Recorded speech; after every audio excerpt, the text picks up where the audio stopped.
Hello दोस्तों, most welcome on your YouTube channel Abhishek Sarang. एक बार फिर से आपका स्वागत है आपके अपने ही चैनल अभिषेक सारंग पे।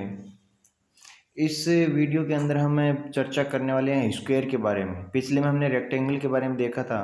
इस वीडियो में हम सीखेंगे स्क्वायर के बारे में कि स्क्वायर का क्षेत्रफल, परिमाप, विकिरण वगैरह कैसे क्या कुछ निकालते हैं। तो वीडियो को शुरू करने से पहले बता देता हूँ, अगर वीडियो आपको अच्छा लगे तो वीडियो को लाइक, शेयर और सब्सक्राइब करना ना भूलें। तथा अगर आप किसी भी प्रकार की कोई चीज़ पूछना चाहते हैं तो वीडियो के कमेंट बॉक्स में अपना जवाब दे सकते हैं। साथ ही डिस्क्रिप्शन में आपको टेलीग्राम का चैनल मिल जाएगा, वहाँ से भी आप हमारे साथ जुड़ सकते हैं। तो वीडियो शुरू करते हैं। वीडियो शुरू करने के साथ ही मैं बताता हूँ, वर्ग की बात कर रहे हैं हम। सबसे पहले हम बात कर रहे हैं वर्ग की, यानी स्क्वायर की। तो वर्ग कहते किसे हैं? चार भुजाओं से बंद आकृति, चार भुजाओं से घिरी एक बंद आकृति जिसकी सभी भुजाएं आपस में क्या हो? बराबर। जिसकी सभी भुजाएं आपस में बराबर हो तथा प्रत्येक कोण 90 डिग्री हो, क्या कहलाता है? वर्ग कहलाता है। ध्यान से देखना, चार भुजाओं से घिरी बंद आकृति जिसका प्रत्येक कोण 90 डिग्री तथा चारों भुजाएं आपस में क्या हो? बराबर। तो उस चीज़ को हम कहते हैं वर्ग। उस चीज़ को हम कहते हैं वर्ग। ठीक है। वर्ग की हम भुजा को ए से लिखते हैं तो सभी भुजाएं इसकी क्या हो जाती है? ए। ये होता है इसका विकिरण। और दोनों विकिरण हमेशा वर्ग के बराबर होते हैं। ध्यान देना, वर्ग के दोनों विकिरण हमेशा क्या होते हैं? बराबर। ठीक है। फिर आता है वर्ग का परिमाप। वर्ग का परिमाप, तो ये भुजा भी ए है, ये भी ए, ये भी ए और ये भी ए। मैंने आपको पिछले वीडियो में बताया था, परिमाप का मतलब होता है आपको यहाँ से चल कर वापस यहीं आ जाना है। इसको हम परिमाप कहते हैं। यानी यहाँ से आपने चलना शुरू किया, घूम के वापस यहीं आ गए, तो ए और ए कुल मिला के 4 बार आपने ए दूरी तय की, तो आपका जो परिमाप है वो हो गया 4a, यानी 4 गुणा भुजा। आप किसी भी प्रकार लिख सकते हो, 4 गुणा भुजा कह सकते हो या 4a भी कह सकते हो। क्लियर है। इसके बाद बात करते हैं हम क्षेत्रफल की। वर्ग का क्षेत्रफल, वर्ग का जो क्षेत्रफल है वो किसे कहते हैं? तो वर्ग की जो भुजा है वो a होती है, ठीक है, और क्षेत्रफल होता है भुजा स्क्वायर। वर्ग का जो क्षेत्रफल होता है उसको हम लिखते हैं भुजा स्क्वायर लिखते हैं, या फिर ए की स्क्वायर। चाहे ए स्क्वायर बोल सकते हो, चाहे भुजा की स्क्वायर बोल सकते हो। फर्स्ट चीज़। सेकंड चीज़ क्या होती है, ध्यान से देखना। एक तो अगर भुजा दी गई है तो वर्ग का क्षेत्रफल होता है भुजा स्क्वायर। दूसरी चीज़, अगर आपको वर्ग के विकिरण दिए गए हैं, क्या दिए गए हैं? वर्ग के विकिरण। भुजा नहीं दी गई है तो वर्ग का क्षेत्रफल होता है 1/2 गुणा विकिरणों का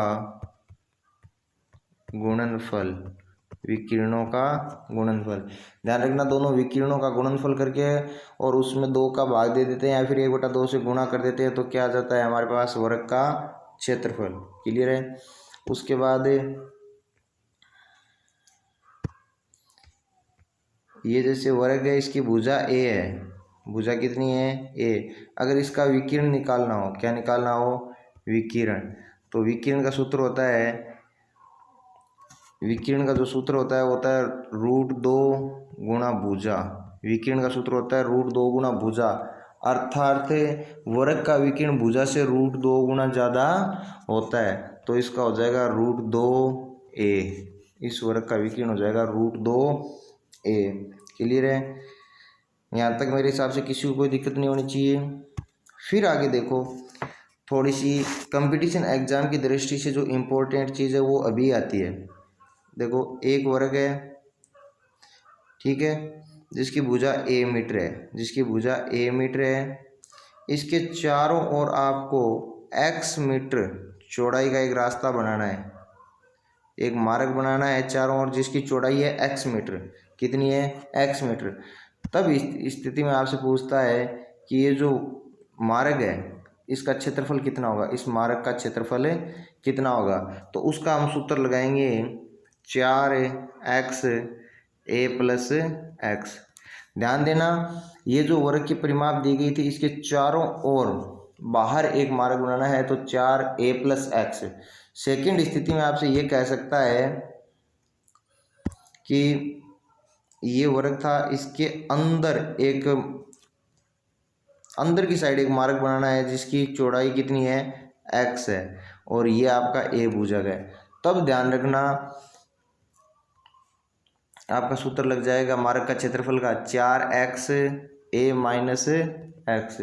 तो ध्यान से क्लियरली देखना कि अगर मार्ग बाहर की साइड है तो a प्लस एक्स आएगा, अगर मार्ग अंदर की साइड है तो a माइनस एक्स आएगा।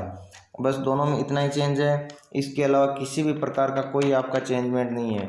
चलो आपकी चीज़ में यहाँ से एक उदाहरण की सहायता से क्लियर करता हूँ। आपसे क्वेश्चन इस टाइप से पूछ लिया जाए, जैसे ये अंदर वर्ग है जिसकी भुजा 4 है और बाहर एक 2 मीटर चौड़ा रास्ता बना देना है, 2 मीटर चौड़ा। तो 2 ये और 2 ये, 4 4 ये तो हो गई 8, और ये भी कितनी हो गई 8।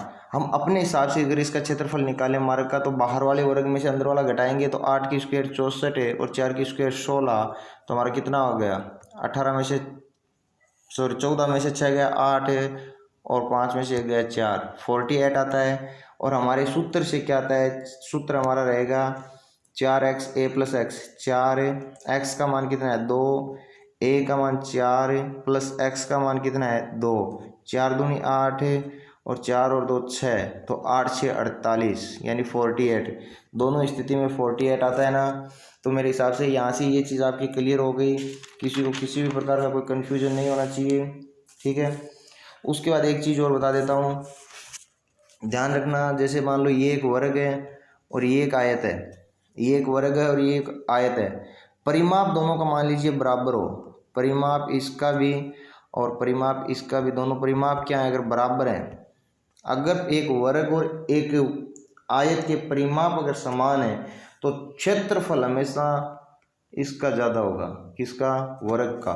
क्षेत्रफल हमेशा वर्ग का ज़्यादा होगा, आयत का कम होगा। अगर एक वर्ग और एक आयत का परिमाप बराबर है तो वर्ग का क्षेत्रफल हमेशा ही ज़्यादा होगा। ये चीज़ आपके यहाँ से क्लियर होनी चाहिए। उसके बाद हम देखते हैं नेक्स्ट, जो बहुत ही सिंपल है, जैसे हमने पिछले में देखा था आयत वाले में, उसी हिसाब से मान लीजिए कि वर्ग है, इसकी प्रत्येक भुजा x% बढ़ा दी जाए। अगर प्रत्येक भुजा x% बढ़ा दी जाए, यानी इसमें भी x% की वृद्धि, इसमें भी x% की वृद्धि, यहाँ भी x% की वृद्धि और यहाँ भी, प्रत्येक भुजा में अगर x% की वृद्धि कर दी जाए तो क्षेत्रफल में होने वाली वृद्धि, तो क्षेत्रफल में वृद्धि होगी वो होगी 2x प्लस एक्स स्क्वायर बटा 100, 2x प्लस एक्स स्क्वायर बटा 100। सेकेंड चीज,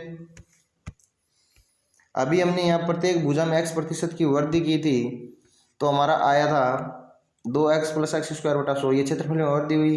अगर यही चीज़ कह दे कि ये वर्ग है और इसकी प्रत्येक भुजा में x% की कमी कर दे, प्रत्येक भुजा में x% की क्या कर दे, कमी कर दे, तो क्षेत्रफल में कितनी कमी होगी, सेम सूत्र रहेगा, सिर्फ प्लस माइनस का फर्क आएगा, 2x माइनस एक्स स्क्वायर बटा 100। तो यहाँ तक किसी को कोई दिक्कत नहीं होनी चाहिए, ठीक है। उसके बाद एक छोटी सी चीज़ और आती है, यदि दो वर्ग हैं, यदि आपके दो वर्ग दिए हुए हों, ध्यान से देखना, दो वर्ग हैं, अगर इनका क्षेत्रफलों का अनुपात है, क्षेत्रफलों का अनुपात अगर x और y है, ध्यान से देखना, क्षेत्रफलों का अनुपात, किसका अनुपात है, क्षेत्रफलों का अनुपात, क्षेत्रफलों का जो अनुपात है वो x और y है। ध्यान से देखना, क्षेत्रफल का जो अनुपात है वो x और y है, तो परिमाप कितना होगा, परिमाप होगा आपका √x अनुपात √y। हमेशा याद रखना, अगर क्षेत्रफल का अनुपात x और y है तो परिमाप √x अनुपात √y होगा। कैसे होगा, चलो ये चीज़ भी आपकी फटाफट में क्लियर करवा देता हूँ। जो हमारा क्षेत्रफल का सूत्र होता है भुजा स्क्वायर, तो भुजा स्क्वायर का मान x है और इधर भुजा स्क्वायर का जो मान है वो y है, तो यहाँ से तो भुजा आ गई आपकी √x और यहाँ से भुजा आ गई √y। अब हम इसका निकालेंगे परिमाप, तो जब परिमाप निकालेंगे तो 4 गुणा भुजा और इधर भी 4 गुणा भुजा, 4 से 4 कट गया और √x अनुपात √y बचा, और यही आपका क्या आ गया, परिमाप का अनुपात। क्लियर है? तो अब मेरे हिसाब से किसी को यहाँ तक कोई दिक्कत नहीं होनी चाहिए।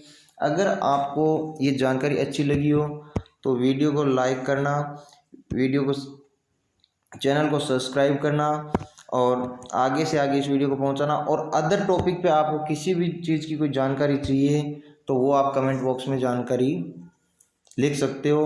वीडियो कैसा लगा हो वो चीज़ भी आप अपना जो एक्सपीरियंस है वो शेयर कर सकते हो। तो इसी के साथ ये वीडियो टिप्स समाप्त होती है। धन्यवाद।